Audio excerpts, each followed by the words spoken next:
उत्तर प्रदेश में सहारनपुर में 2 मजबूत मुसलमान उम्मीदवार हैं और एक बीजेपी के उम्मीदवार यहां पर खड़े हैं।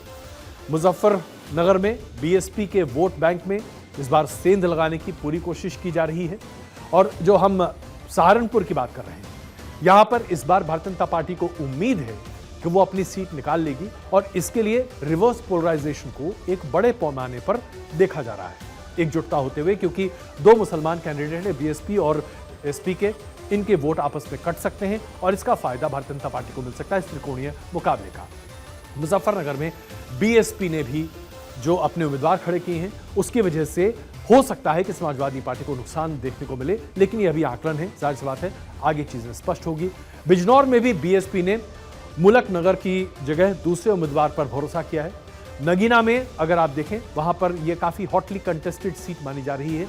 यहां पर दलित वोट के बंटवारे के आसार है, क्योंकि यहां पर रावण जो अपने आप को कहते हैं, इन्होंने अपनी उम्मीदवारी प्रस्तुत की है और बीएसपी के वोट बैंक को काटने की बात कर रहे हैं। इसके साथ साथ बीजेपी के वोट बैंक पर भी असर डालने की बात कही जा रही है। तो कुल मिलाकर ये एक टफ सीट मानी गई है भारतीय जनता पार्टी के लिए, लेकिन इस पर 4 तारीख को हम बेहतर एनालिसिस के साथ आपके सामने आएंगे। मुरादाबाद में बीएसपी समाजवादी पार्टी के वोट बैंक में सेंध लगा सकती है, क्योंकि उम्मीदवार एक ही जातीय समूह से आते हुए दिखाई दे रहे हैं। रामपुर एक बार फिर से बहुत ही टफ सीट मानी जा रही है भारतीय जनता पार्टी के लिए, ऐसा बीजेपी के लोगों का भी कहना है। यहां पर बीएसपी और समाजवादी पार्टी ने मुस्लिम उम्मीदवार उतारे हैं और भारतीय जनता पार्टी ने घनश्याम लोधी पर अपना विश्वास जताया है। तो यहां पर ऐसा लग रहा है कि पोलराइजेशन का कहीं फायदा समाजवादी पार्टी को मिल गया तो शायद रामपुर की सीट फंस सकती है, ऐसा कहा जा रहा है। लेकिन जाहिर सी बात है, जैसा कि हमने आपको बताया कि 4 तारीख को ही इस पर बेहतर एनालिसिस करके सामने आ सकते हैं।